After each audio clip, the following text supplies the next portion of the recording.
Gabon, gaur 52 urte betetzen dira Gernikako estatutua onartu zenetik. Honako hau Euskal Autonomia Erkidegoak bere nazionalitatea adieraziz, bere autogobernua lortzeko erabili zuen arau instituzionala da. Azpimarratzekoa da ordea, hainbat eskumen eskualdatu badira ere, estatutua oraindik betetzeke dagoela, izan ere, 30 bat eskumen transferitu gabe daude oraindik. Gaur 52 urte bete dira Gernikako estatutua onartu zenetik, Euskal Autonomia Erkidegoak bere nazionalitatea adieraziz.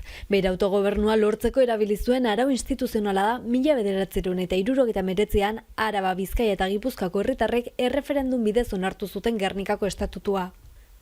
Azpimarratzekoa da ordea hainbat eskumen eskualdatu badira ere estatutua oraindik betetzeke dagoela. Izan ere 30 bat eskumen transferitu gabe daude oraindik. Hain zuzen Maialen Iriarte Bilduko legebiltzarreko bozeramaileak adierazi du koalizio subiranistak beti ongietorria ematen diola Araba, Bizkaia eta Gipuzkoara iristen den edozein eskumen berriri. Subiranotasun mailak zabaltzea eta herritarren bizi baldintzak hobetzea dakarrelako. Baina 52 urteren ostean bete gabe jarraitzen duen estatutua dela nabarmendu du Iriartek. 52 urte horiek ezbetetze baten historia bezala laburbildu genitzake. 52 urte geroago, 30 bat transferentzia oraindik ere bete gabe daudelako eta horien artean agian azpimarratuko nuke segurtasun sozialaren kudeaketarena.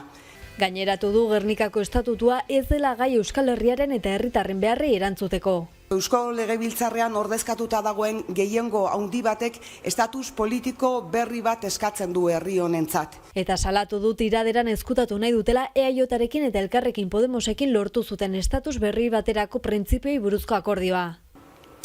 Orain akordio hori tiraderan, kajoian sartu nahi dute, ezer ere aldatu ez dadin. Estatutuaren 52. urteurrenean PSEk autogobernuarekiko konpromiso jarraitua zintzoa eta arrakalari gabea berretsi du. Eta nabarmendu du estatutu berri bat egitekotan memorian oinarritua beharko lukeela. PP Gernikako juntetxean egin du ekitaldia eta Carlos Iturgaiz Araba, Bizkaia eta Gipuzkoako PPko presidenteak adierazi du estatutua elkargune eta autogobernu tresna dela. Kezkatuta agertu da ordea haren ustez EAJ eta EH Bildu maniobra bat egiten ari direlako Gernikako estatutua deuseztatzeko. PPren iritziz Euskal Abertzaleek gaur egungo euskal gizartearekin bateragarria ez den estatutu batekin ordezkatu nahi dute gaur egungoa. Absolutuz onartu behar du proposamenan.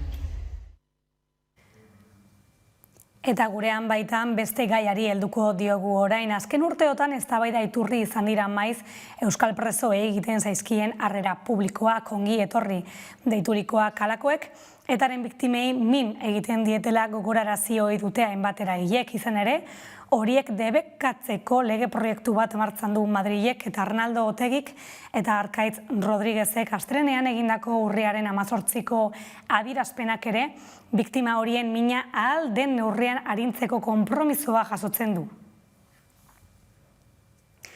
Bada, gai horretan, azpimarra egin du Fernando Grande Marlaska Espainiako barne ministroak, El País egunkariak argitaratu duen elkarrizketan. Joan den astelehenean, Euskal Herria Bilduk eta Sortuk egindako adierazpenaz, argi utzi du bere iritsiz ez dela nahikoa, baina aitortu du, badela aurrera pauso bat. Era berean esan du, Ezker Abertzaleak aitortu behar duela, etarena proiektu totalitario bat izan zela eta oraindik bide luzea duela egiteke. Lehen pausoa ordea, ongi etorriak desagerrarazteak izan behar dutela nabarmendu du. Eta presoen arira zapatu honetan egindan manifestazioan jarriko dugu begirada. Orain euskal presoak Euskal Herrira ekartzea bizi osorako zigorrak etetea eta gradu progresiboei bide ematea galdegin dute Donostian milaka pertsonek zarek antolatutako manifestazioan. Ikusitzagun beraz horren irudi batzuk.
Da ziur nago gabak laburragoak izango zirela, elkarregaz baginak, zoru bakarrik imagina. Bestetik, elak eskatu du lan eta pentsio erreformak indargabetzeko bada, Madrilen gaur bildu da koalizio gobernua lan erreformaren ezbaia dela medio gurean. Mertxe Aizpurua Euskal Herria Bilduren kongresuko parlamentaria izan dugu. Duela urtebete lortu zuten lan erreforma indargabetzeko akordioa eta horren bueltako aurreikuspenez aritu da Eguerdiko magazinean. Baldin eta ez balin badute nahi, berriro ere beren konpromisuak betetzen ez duen indarrak bezala geratzea, behartuta daude beste alde batetik ere, herri honek eta langileek, euskal langileek eta Espainiako langileek ere beharrezkoa dutelako, ze bestela egoera honetan ezin gara gehiago jarraitu, krisi egoera honetan, beraz, nik uste behartuta daudela egitera, egia da bultza egin behar dela etengabe, ze beste alde batetik ere, badaude presioak hori aurrera eraman ahal ez izateko, presionatzen duten agentek ere badaude, baina, eta guri tokatzen zaigu eta egiten ari gara etengabe presionatu bultza egin behar dugu gobernu. Hau, beraiek hartutako akordioak bete ditzaten, baina, azken finean nik uste lehia batean gaudela, momentu honetan, eta lehia hori Podemos eta PSOEren artean dago, nork hartzen duen momentu honetan copyright horren jabetza intelektuala nola baita esateko, kuriosa da guri berdin zaigu hartu dezala jabetza nahi duenak, baina egin dezatela, ze azken finean hori da beharrezkoa dena, ez? Madrildik datozen albistekin jarraituz, Pedro Sánchez Espainiako gobernuko presidenteak iragarri duenez, argindarraren dekretua onartuko dute asteartean. Egoera zaurgarrian dauden 1,2 milioi familiarentzat, 100 milioi gehiago bideratzeko. Argindarraren prezioak gora jarraitzen du eta orduko megabata 225 eurora iritziko da gaurkoan. Sánchezek aitortu du Europan elektrizitatearen prezioak ezartzeko dagoen sistema ez dela funtzionatzen ari eta hori dela eta esparru hori eta zuzentarau hori Europar Batasunean berrikustea eskatu du. Bestelakoan, etxe bizitza legea adostua du Espainiako gobernuak, dirulaguntzak aurreikusten dira etxe bizitza alokairua ordaintzeko. Euskal Herrian badira horrelako dirulaguntzak eta auziak bereziki gaztei eragiten diela iritzita. Maialen Olabe, Euskadiko Gazteriaren Kontseiluko presidentea izan dugu Eguerdian gurean, emantzipaziorako aukerak izpidia. Ez eta Espainiar estatuak esarri lege hori, gero autonomia erkidegoetan dagoela, edo etxebizitza kompetentzia autonomia erkidegoetan dagoela, eta beraz, hor ikusiko dugula, gobernuak, Eusko Jaurlaritzak nola jokatzen duen, ez? Hor, galdetzen zuen, hemen baditugu diru laguntzak, gaztelagun programa adibidez autonomia erkidegoan, eta guk beti esaten dugu epe motzerako neurriak direla. Eta horretarako garrantzituak eta beharrezkoak direla, baina hori ezin dela izan epe luzerako aurre ikusten dugun plan bakarra, ez? Azken finean hor beharrezkoa ikusten dugu batez ere parke publikoa handitzen jarraitzea. Eta gurera bueltan elak itxartu izan du asteburu honetan, gure lankidea Aiara de Urreta horren xehetasunak eman dizkigu. Milaka lagun kalera atera dira Bart, ELA sindikatuak deituta, manifestazioaren helburua zen EAJari, EH Bilduri eta Elkarrekin Podemosi presioa egitea Espainiako Kongresuan lan eta pentsioen erreformak onar ez ditzaten. Izan ere, Mitxel Lakuntza, ELA sindikatuko idazkari nagusiaren esanetan, hurrengo asteetan asko dago jokoan. Horrez gain, Bizkaiko autoeskoletako langileek abiatu dute gaur greba eta aste osoan zehar greba egingo dute. Gainera gaur beharginek agerraldia egin dute Apabi patronalaren atari. Bizkaiko autoeskoletako langileek greba egun gehiago egingo dituzte astelehenetik ostirale arte. ELA sindikatuak lan uste deialdiari eutsiko diola jakinarazi duelako. Sindikatuak eta patronalak bilera egin zuten lan harremanen kontseiluan urriaren 20an, negoziazioan urrats bat aurrera egin zitekeela ematen zuen. Hala ere, elaren esanetan patronalak ez du negoziatzeko inolako proposamenik eraman bilerara. Hori derata, elak grebari eutsiko diola jakitera eman zuen. Hala, sindikatuak gogoratu du Bizkaiko autoeskoletako beharginek 11 urte daramatzatela lan ituna berritu gabe. Soldatei dagokionez, erabat zaharkituak dauden soldatak dituzte, ez da inolako eguneratzerik egon, erosahalmena galdu dute urte guzti hauetan. Horrez gain, elak gastigatu du sektoreko soldatak, ordutegia eta lan baldintza orokorrak prekarioak direla. Administrazio alorrean aldiz, genero arrakala handia dagoela nabarmendu du sindikatuak. Izan ere, ekainean eta uztailean 5 greba egunera deitu zuen sindikatuak. Izan ere, ekainean eta uztailean 5 greba egunera deitu zuen sindikatuak.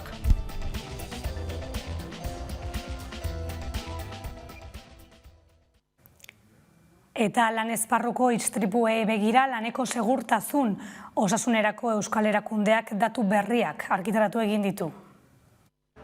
Araban, Bizkaian eta Gipuzkoan 26.700 lan istripu inguru izan dira aurten urtarrila eta iraila bitartean. Hala aurreko urtean baino 4.102 lan istripu gehiago egon dira. Gainera, osasun laneko segurtasun eta osasunerako Euskal Erakundearen datuen arabera, aurten 4 istripu hilkor gehiago egon dira 2020an baino gehiago. Bestalde, osalanek laneko arriskuen buruzko sentsibilizazio kanpaina berria aurkeztu du gaur eta kanpainaren aurkezpenaren ondoren osalan sariak banatu dira. Astelehena da eta begiratxoa botako diogu asteburuari. Araba Bizirik plataformak deituta, ehunka lagun manifestatu ziren atzo Gasteizen. Lurraldean garatzen ari diren zenbait azpiegituraren aurka protesta egiteko. Atzoko egunean antolatutako ekinbideen puntu zentrala izan zen arratsaldeko manifestazioa. Amaieran irakurritako agiri batean deitzaileek ohartarazi zuten proiektu horien ondorioz Araba arriskuan dagoela. Erakundeei egotzi zieten hobekien kontserbatutako guneak oligopolioei oparitu nahi izatea eta haien interesen alde lerrokatzea hori egin beharrean lurraldea babesteko eskatu zieten agintariei. Ipar Euskal Herrian berriz, gure lurra, gure jateko alemapean, lurrama laborantza herrikoiaren azoka egin zuten Bart Arbonako Berrueta eremuan. Azken urteetako edizioak Biarritzeko Irati gelan egin badira ere, aurtengoaren berezitasuna izan da, Lurzaindia elkarteak eta ELB sindikatuak duela 120 egun okupatu zituzten lurretan ospatu egin dela. Elkarte askok bat egin dute atzoko deialdiarekin, tartean bizi mugimenduak eta Arostak Arostegiako makroproiektuaren kontrako herri ekimena. Nirentzat momentu bat garrantzitsua da, denak elkarrekin topatzeko eta elkarteak elkarrekin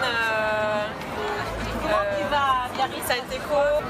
Gu Arostak ekimenekoa gara, eta gu defendatzen duguna da Anbaztanen egin nahi duten olako pelotaz urbanistiko bat, Arostegian, nahi dute hotel luxuzko hotel bat, zelaia eta etxebizitza file bat, eta horren kontra egin genuen olako kanpaldi bat, eta borroka bat, momentuz genditu genuen.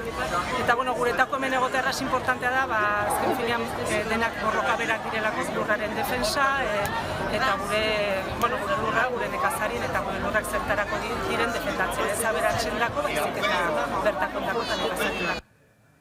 Horrez gain eta honekin albistegiarekin amaitzeko, herrigora barkatu elkarteak agerraldia egitasmoa du martxan, Nafarroa hegoaldean euskera sustatzeko ekarpen ekonomikoa lortzeko. Egitasmoaren nondik norakoak ezagutzeko asmoz, beraiekin izan da Hamaikako lantaldea. Bideoaren bueltan, Solasaldia.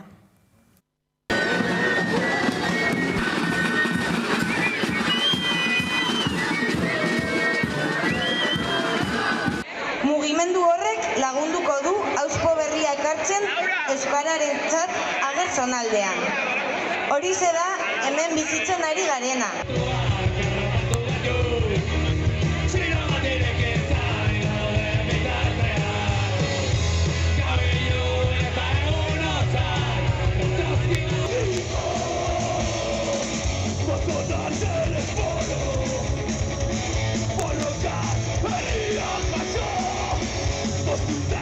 Gabon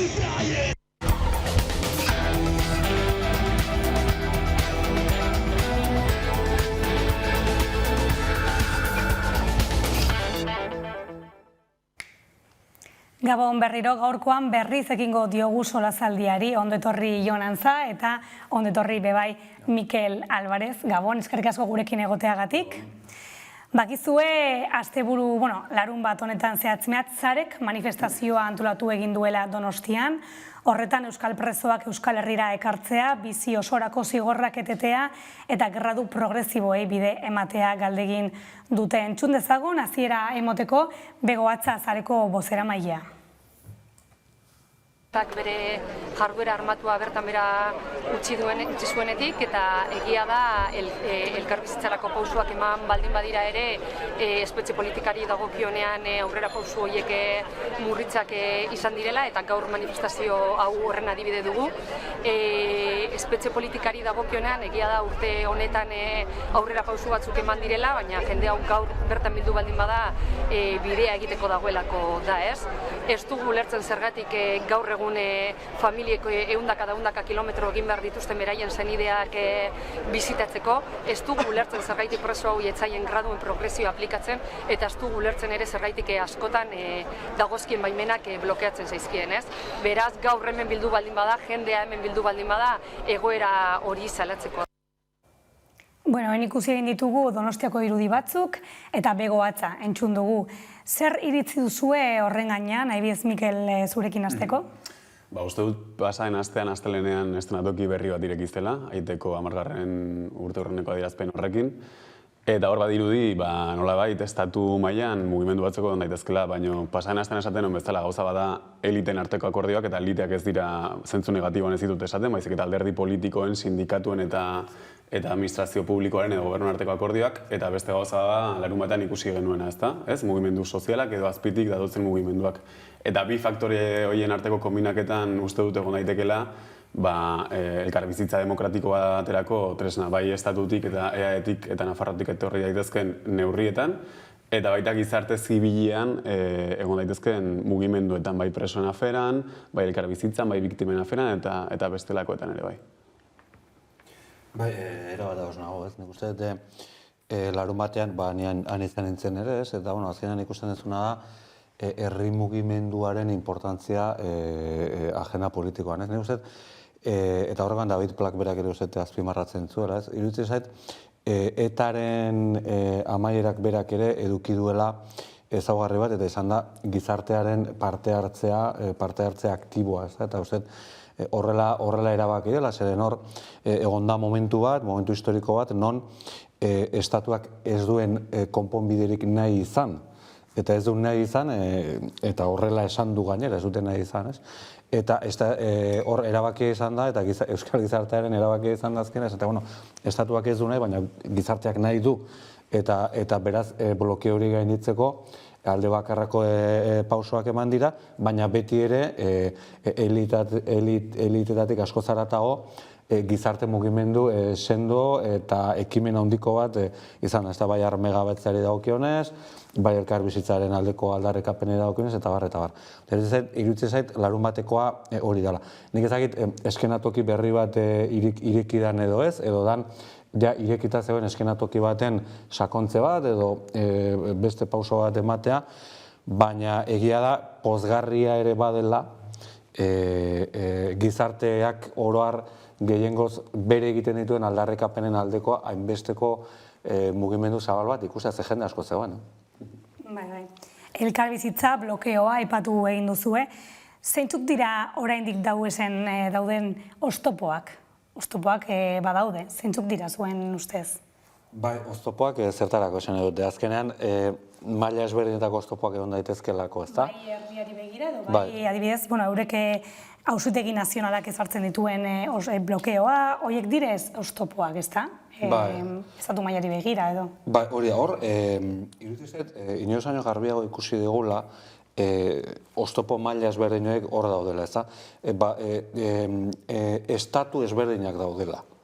Eta estatuaren barruan, Espainiako estatuaren barruan, bere garaian botere faktikoak termino erabiltzen genuen, ezakit modaz pasatagon hori, esango zue gazteek, Baina botere faktiko batzuk daudela eta kasu honetan badagoela estatu judizial bat, erabiltzen duena mediatikoarekin batera, noski, erabiltzen duena judikatura osoa, edo judikaturaren parte handi bat, aipatu dituzun oztopo horiek jartzeko, eta horretan ere dira, eta horretan jarraituko dutela garbi dago. Gero, gizarte mailan, nik uste, motiboak ditugula baikorrak izateko, baina baditugu arrisku berriak ere, eta arrisku horietakoa da memoriarena, ze inklusibitate maila eduki behar duen gizarte bezala eraiki behar dugun memoria horrek, ze memoria partekatu bat edukitzea beharrezkoa da, ez zehazki kontakizun berdinak edukitzeko, baina bai guztiak batak bestearen kontakizunak ezagutu eta jakiteko, Eta hor daukagu beste oztopo bat, zeren hor ere zailtasun batzuk aurkitzen ari gara, kontakizun batzuk deliberatuki eskutatzen saiatzen ari delako, Orain modan dagoen terminoa da deep state, hainbeste, inglesez esaten den hori ez hainbeste bestea. Hori da. Nik esango nukena da, agian oztopo bat badela, eta oso gutxi hitz egiten da honetaz, eta da, astelehenan ITV Focusek ateratzen inkesta baten arabera, gizartearen 70%ak pantailaz pasa duela. Hau da, dagoeneko ez zaiola interesatzen ez persona fera, ez elkarra bizitza, ez violentzia pasa duela pantaila hori. Eta hori zentzu batean oztopo bat izan daiteke, gai hauek agendan jartzeko eta lehen esan dugun azpiko mugimendu horiek indartzeko, baina horrek ere esan nahi du jendeak atzean utzi nahi dituela gatazka hauek guztiak, eta horrek ere urube minimo batzuk marrazten dituela elkar bizitza demokratiko bat sortzeko zentzu horretan. Eta beste oztopo bat ere bada, Jonek esan duenaren ildotik, nolabait sobreestenifikazioa edo gatazkak, egon daitezken gatazkak, kalkulo politikoen arabera erabiltzea. Eta horrek ez daukagu ongitorrien afera guztia. Aurrekoan foro sozialak esaten zuen, 25 kaleratzetatik aurten, soilik bietan egon dela ongietorria. Orduan, horrelako arazoak edo horrelako konfliktoak kudeatu behar dira, maila demokratiko batean kudeatu behar dira, baina kudeaketa horrek ezin du geratu beti kalkulo aritmetika politiko taktiko baten arabera, baizik eta ikuspegi estrategiko batekin landu behar dira horrelako gaiak. Bai, hor, ikusi dugu adibidez gaur, Maixabel pelikularen arira eta bar, hor, barkamenaren inguruan egiten den diskurso oso bat, gaur genuen horretzen dugu, Ibon Etxebeste, uste dala, Etxezarreta, markatu hori da. Ez, berak, aipatzen zuen hola, berak ez duen barkamena eskatu, eta barkamenaren gaia oso gai sakona eta importante iruditzen zait oroar, eta ere gehiago gatazka politiko baten inguruan, gizatasunaren mailan kokatzen delako, eta nire barkamenak norbaitek sentitzen badu eskatu behar duela dena delakoaren gatik, egia beti alde bakarretik etortzen da zerbait dela, baina nola nastudan permanentiki eta erabiliden barkamena bezalako konzeptu gizatiar bat, interes politikoarekin. Alegia barkamen konzeptua, kondenaren konzeptua, damutzearen konzeptua, injusto ezatearen konzeptua. Horrean daude, konzeptu oso importanteak nolabait erabili direla partzialki, hain zuzen ere, konponbiderako erabili beharrean justo kontrakoa egiteko. Eta beste bake prozesuetan ikusten den bezala, erabiltzen diren hitzak importanteak dira. Hitz horiek inklusiboak izan behar direlako eta alde guztiek bere sentitu behar dituztelako. Eta hemen, berak esan duen bezala, politikakeri asko eginda, interes politiko ikuspuntutik, eta nahastu dira, gizarte mailan oso errez sartu daitezken gauzak, hori, barkamen askatzea edo kondenatzea edo dira gauzak oso naturalak ematen dutenak, violentziaren aurrean nola ez dezu, eta hori erabili da, zuzen ere, askotan konponbide politikoak berak ukatzeko. Eta hori oso larria izan dela, eta hori gainditu egin barko genuken zerbait dela etorkizunari begira. Bai, eta Euskal Herriarekin jarraituz, zaintza ereduaren paradigma aldaketa jaso du Jaurlaritzaren estrategia soziosanitario berriak Arabako, Bizkaiko eta Gipuzkoako instituzio nagusiek 2021-2024 aldirako estrategia aurkeztu egin dute, besteak beste, adinekoak beren etxean edo etxe baten antzekoak diren zentroetan bizitzea sustatze aldera. Nola ikusten dituzue zuek biok estrategia berri hauek, estrategia edo paradigma aldaketa hauek? Beti esaten dugu, pandemiak utzi duen irakaspen handienetako bat behintzat badela estatuaren presentzia zela dago ere, zaintza sistemaren garrantziaz, eta zaintza sistemak gure bizitzetan dagoen zentralitateaz.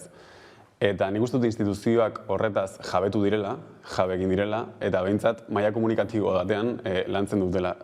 Maila komunikatibo batean esan nahi dut, ze badago disonantzia bat aurkeztu duten estrategiaren, eta gero errealitatearen artean, estrategia horrek esaten du inklusiboa dela eta zerbitzu publikoa jarriko dituela mahai gainean, baina orain dela 2 aste hemen izan genuen Txarako erresidentziako ordezkari bat langile bat hitz egiten, eta esan zuen, bertan egin zuten informe batek esaten zuen, arazo larriak zeudela zaintza sistemaren kudeaketan eta erresidentzien kudeaketan. Pasaren astean ikusi genuen ere Barakaldon, nola Bizkaiko Foru Aldundiak erresidentzia bat itxi zuen, eitzirelako gutxieneko neurriak betetzen, eta ikusi dezakegu baita ere beste eremu askotan nola horrelako defizientziak edo hutsuneak nabariak diren. Eta adibide konkretu bat jartzearren, badaukagu ente publiko bat osasun publikoak kudeatzeko, Osakidetza dena, eta ez dena ukatzen, edo behintzat momentuz ez dena ukatzen publikoa izan behar duela, baina zaintza sistemaren esparruan daukagun dispertsio administratiboa sekulakoa da. Hor daude sartuta bai Eusko Jaurlaritza, bai Foru Aldundiak, bai udalak handiak direnak, batez ere buruak. Zergatik ez da sortzen adibidez zaintza sistema antolatzeko edo kudeatzeko horrelako enpresa edo organismo publiko bat. Nik uste dut hori adirezpain badela adibidez, orain arte egon den utzikeriaz edo estrategia faltaz eta estrategia bat egon daiteke, baina horren atzean ekintzak ez badaude, modu zailean kudatuko da orain arte egon den nahaztasun hori. Zaintzen alorrean utzikeria zera gizatasun faltatik haratago doan zerbait dela, esan edo. Zaintza ez da bakarrik persona helduak edo persona zaharrak zaintzea eta ondo zaintzea eta ondo hartatuak izate, eta garbi dago horrekin barko da ibilbide bat erresidentziatik etxeetara eta beste eredu batzuetara, ezta? Baina zaintza sistema momentu honetan eta gaurrengo gizarteetan eta etorkizunari begira da, nolabait desberdintasun, gizarte mailako desberdintasun guztiak ikusten ditugun eremua, ezta? Eta hor, eredu ezberdina, sistema hitz egiten dugunean, ezta? Hitz egiten dugunean publikotasunaz eta zaintzaren zentralidadeaz ikusten dugu nola emakumeak diren zaintzaz arduratzen direnak eta hor betikotzen dan zera bat, desberdintasun, gizartean dagoen desberdintasuna, bai famili barrutan, egon daiteken antolaketa horri begira, baina baita ere, gero eta gehiago zaintzaren sektore horretan behar diren perfilak eta ematen diren lan baldintzak eta bar, hor dago eremu oso bat, nolabait desberdintasun, gizarte mailako desberdintasun sakonak eta adierazten dituen. Horren aurrean, publikotasunaz hitz egiten dugunean, hitz egin behar dugu sektore horren desfeminizazioaz, hitz egin behar dugu sektore horren desfamilizazioaz ere, zeren familia ereduari ere bete-betean ikutzen dion zerbait da, eta horretik esan nahi nuen, utzikeria baino gehiago, iruditzen zait dela politika egiteko modu bat eta gizartea antolatzeko modu bat, ez da, zeren jendea zaintzen ez denean, edo behar bezala zaintzen ez denean, azkenean erortzen da hori betikoen eskuetan eta betiko baldintzetan, ez da. Niri oso adierazgarria iruditu zait adibidez, estrategian aurkezpen horretan ez egotea mugimendu feministako inor, ez? Azkenean mugimendu feminista izan denean, orain dela 3 urte, zaintza sistemaren inguruko eztabaida mahai gainean jarri zuena, inkluso grebak antolatu zituena horren inguruan, orduan. Horregatik nioen lehen, diskurtsiboki onartu dute nolabait diskurtso edo paradigma hori, baino atzean proposamen konkretuak dituzten horiek ez daude ordezkatuta. Eta gero Jonek esaten zuena, familiaren ereduarekin apurtzea nik uste dut hori mahai gainean jarri behar dela, baina El Correok ateratzen zuen igandean erreportaje bat esaten zuena, gaur egun, orain dela 30 urte, baina bakarrik bizi direnen kopurua 3 ez du dela. Eta adibidez, estrategia honen garapenean esaten dute, saiatuko direla bakoitza, pertsona bakoitza, zahar bakoitza, bere eremuan ere hartatzen, hau da, etxeetan ere hartatzen. Hor ere badago disonantzia bat nolabait, ez? Ari gara geroz eta gizarte individualistago batera joaten, eta horrelako zerbitzuak edo zaintza sistemak ere, badago kontzeptzio bat zerbitzu bezala ulertzean. Eta zain beste komunitate edo kolektiboaren beste esparru bat bezala, baizik eta zerbitzu publiko edo pribatu bat bezala. Eta horre buelta batzuk eman bazizkio gai honi. Eta honen arira esango nuke, astelena da eta ohitura bihurtu den moduan, pentsiodunak ikusi egin ditugu Bilboko udaletxe parean. Mikel, adibidez, etorkizunera begira, aldaketak etorriko dira bengoz? Barkatu, Jon, Mikel. Edo Jon, nahi duzuena. Niri egia horren inguruen. Mikel izena gustatzen zaidala, baina Jon izena dut momentuz. Astelena. Astelenetan Mikel izango naiz, ez daukat problemarik. Ez, aldatuko den, aldatu da, ja. Aldatzen ari da, eta aldatzen ari da okerrera, ez da? Pensio sistema, egia da, eta hor ikusiko da belaunaldien arteko diferentzia, ze momentu honetan, pensionistak direnek nolabait, bai daukatela maila bat ziurtatua, nolabait esateko, eta jarraituko dute hori ziurtatu izaten, motibo oso garbi batengatik, errentagarritasun elektoralaren printzipioari jarraituz besterik ez, baina horrengo belaunaldiek bai, eta bagoaz, gainera hemen konvergentzia badago Europako herrialde guztietan. Eta doa, gero eta gehiago, persona norbanakoa individuak asumitzen du gero eta gehiago bere sartzaroaren arriskuaren parte bat.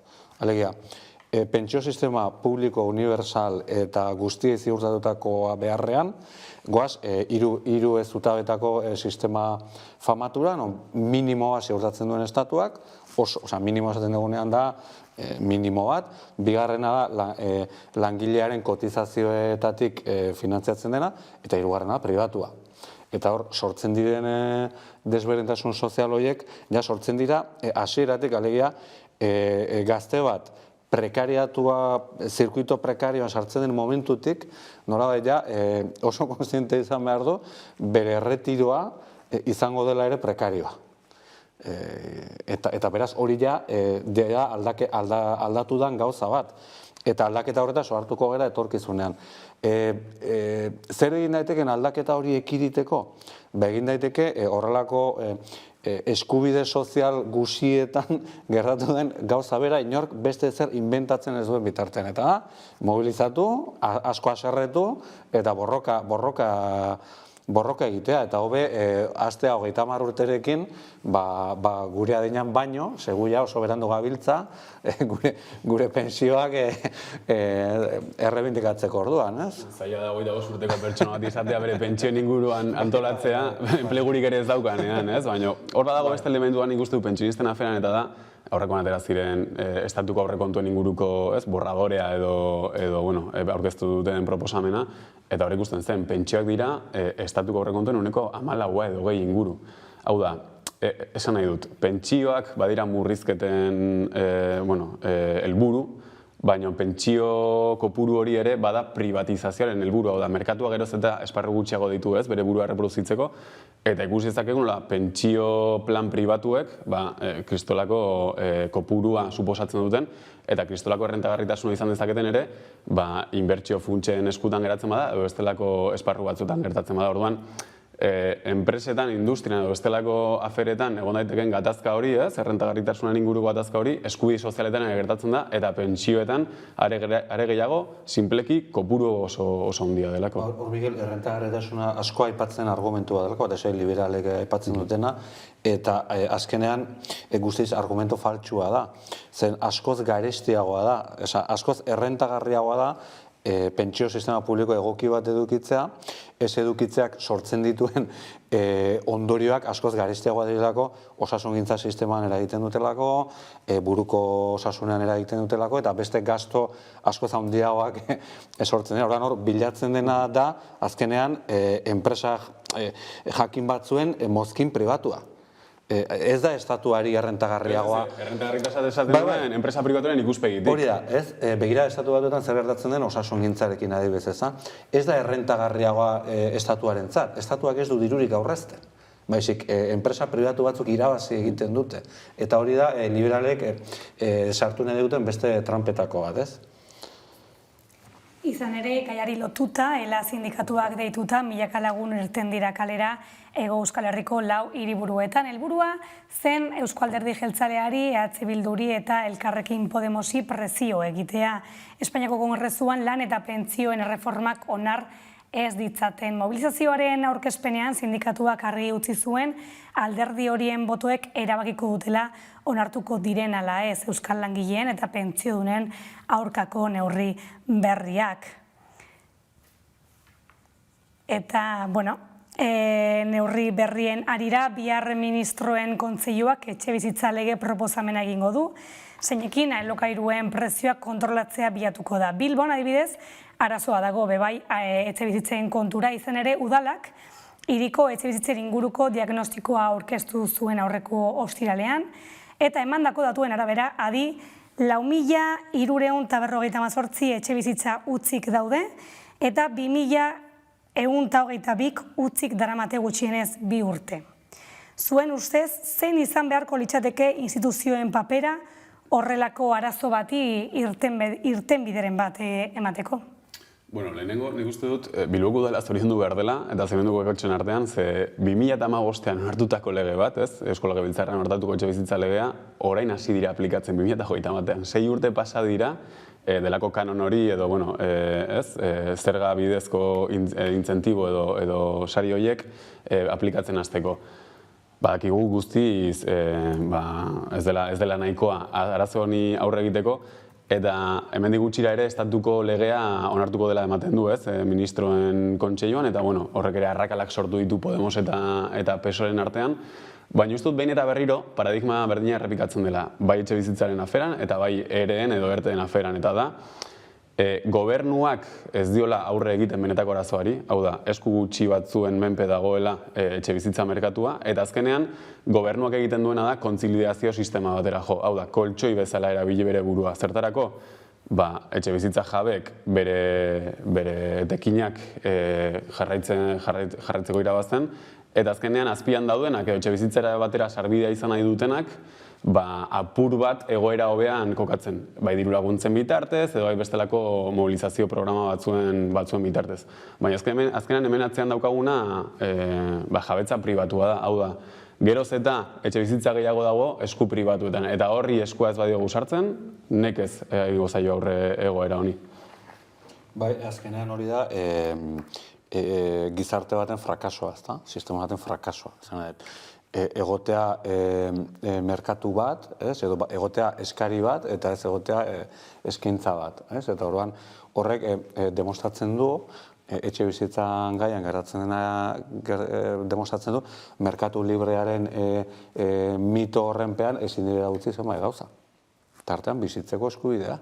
Etxebizitza hitz egiten dugunean, bizitzeko eskubidea hitz egiten ari gara, eta gaur hemen Bilbon bizitzeko eskubide hori ez dago bermatuta modu duin batean milaka personentzat. Eta aliz beste batzuk, eta batzuk dira inmobiliaria ez dakiz zer patrimonio gaiztuak, eta beste batzuk dira, bere burua igual klase ertainekotzat eduki dezaketenak, beste batzuk negozio egiten dute horrekin.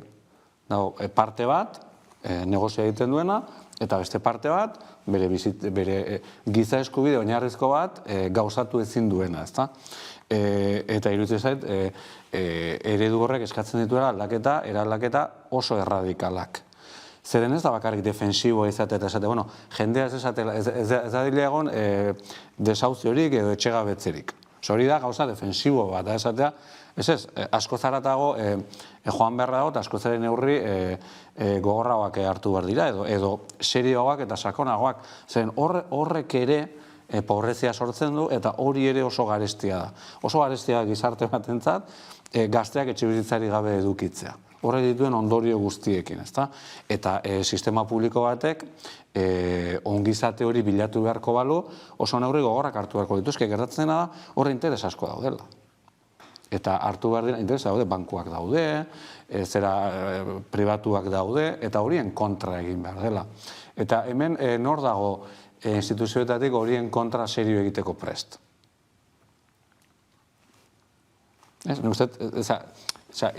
Erantzunaren isiltasunak dena esaten du, segurazki dena geritzen, igual bat egongo da pres, noski, saiatuko litzak, baina ez dago eta ez dago benetan programa bat, baude legeak, baude legea horrerakoiak, pausoak ematen ditugu, baina benetan pentsatu behar deguna da horri nola eman, eta okupazioa, irtenbide bat izan daiteke, baina, en fin, instituzio publikoetatik ere beste soluzio batzuk behar ditugu, ez.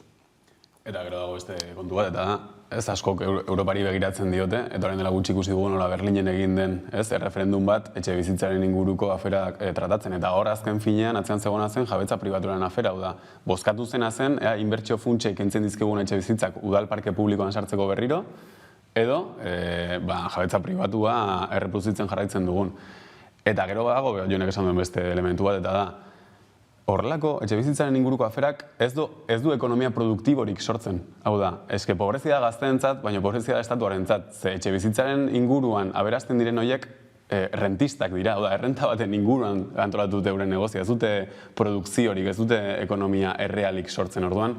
Esango nuke inkluso, enpresaren alde daudenentzat, eta inkluso liberalentzat, merkatua bera, nolabait erregulatzea, aterabide bat izan daitekela, ekonomia hori beste eremu batzuetan edo beste sektura batzuetan inbertitzeko. Eta, honekin geratuko gara, solasaldiari amaiera emateko guztiz aldatuko dugu gaiaz.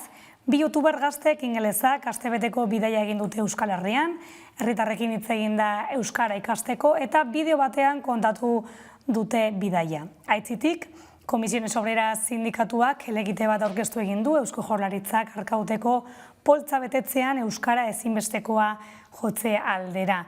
Bi ingeles astebetean euskara ikasi bai, baina udaltzaina izateko euskara jakin behar izatea gehiegi eskatzea dela dirudi. Nire galdera da, ezintasuna gogoak faltan, auzi politikoa, erabaki politikoa da ere? Bueno, batetik, ingles horiei miresmena, ez da? Eta, bueno, nik uste dut, 2021 gaude, eta batzuk ez denuen asko usteko horrelako errealitate baten aurrean egongo ginen, ezta? Gizarte diglosiko batean bizi gara, horrek esan nahi du, badaudela lehenengo mailako hiritarrak eta bigarren mailako hiritarrak. Bigarren mailako hiritarrak dira, euskeraz bizitzeko eskubidea gauzatu ezin duten horiek guztiak. Hori lehenengoa da, hasteko da eskubide kontu bat. Baina gero dago gizarte eta herri kontu bat, ere? Ze azkenean, gizarte bezala egoera diglosiko horrek ahuldu egiten gaitu. Kohesio sozialean ahultzen gaitu, elkarri bizitza aipatu da, hori elkarri bizitza da, ezta? Neri ikaragarria iruditzen zait, eta bez, Komisiones Obreras bezalako sindikatu batek hori defendatzea. Neri, personaki, iruditzen zait, 2008an, eta nolabait, talde interes oso konkreto batzuk bakarrik esplikatu dezaketen gauza bada, ez da, alegia, herritarren eskubideak ukatzea, balizko persona konkretu batzuen eskubideen gatik, noiz eta 2008 bat, inork ez du kuestionatzen gazteleraren atal hori. Horren atzean dagoena da, ideologia nazionalista bat, esaten duena gaztelera euskararen gainetik egon behar duela, eta punto pelota. Eta ez diot ikusten desberdintasunik UPyD-ren sektore batzuk, edo bere garaian Espainiako eskubi nazionalista ultramontanoak, edo Frantziako jakobinismoak erabiltzen dituen argudiokiko ez dut ikusten inongo diferentzia. Ikusten dut ez, esaten dugun bakarra da, denek ez dutela baby perfil eduki behar nahikoa dela, niri personalki adarjotze bat iruditzen zaizkit argumentu horiek, eta tamalez, horrela gaude, tamalez, Euskal Herrian oraindik badago gizarte sektore bat, ez duena nahi, ez duena sinisten benetan, berdintasunean, ez? Ni benetan sinezagitza egiten zaitere Komisiones Obrerasek 21. mendean hau eskatzea. Are gehiago Euskaraldia bezalako, ez? Ekimen batean parte hartu zutenan eta Euskaren aldeko defentsa egiten dutenean euren iritziz. Eta eztabaida ere egon zen, ez dakit gogoratzen zareten, espetxetako justo, transferentzia horretan ere esaten zutenea, funtzionariek euskara ikasi behar zuten, ez zuten ikasi behar, baina azkenean da, Jonek esan duena, badago lobby bat, kasu honetan, Komisionesen antolatu egongo dena, enplegu horietan, eta ari gara gainetik jartzen norbanakoen interes batzuk, interes publiko kolektiboaren gainetik.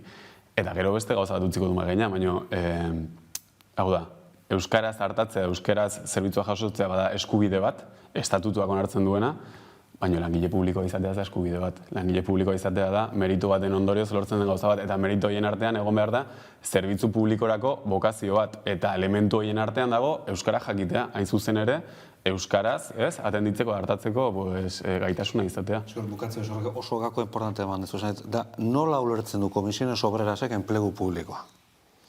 Nola ulertzen da enplegu publikoa? Hori da kontua. Zer da enplegu publikoa? Zer da funtzionario bat?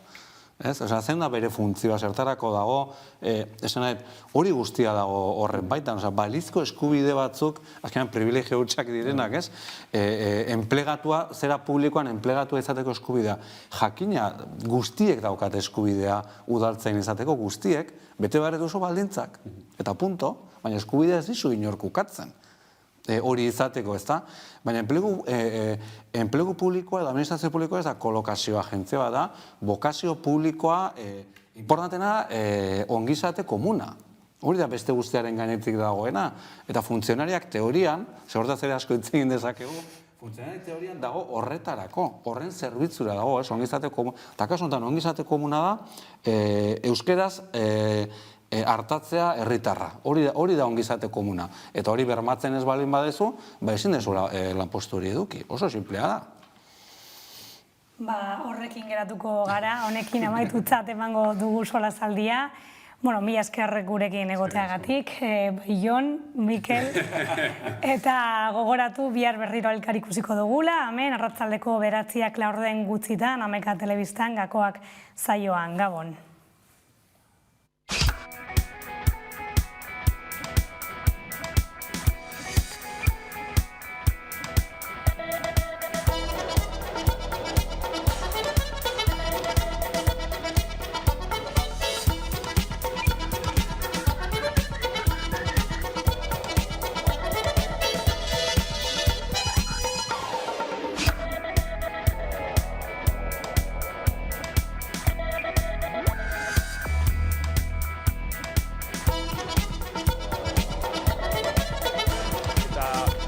Apurka segurazki etorriko dira egitasmo iraunkorragoak eta anitzagoak.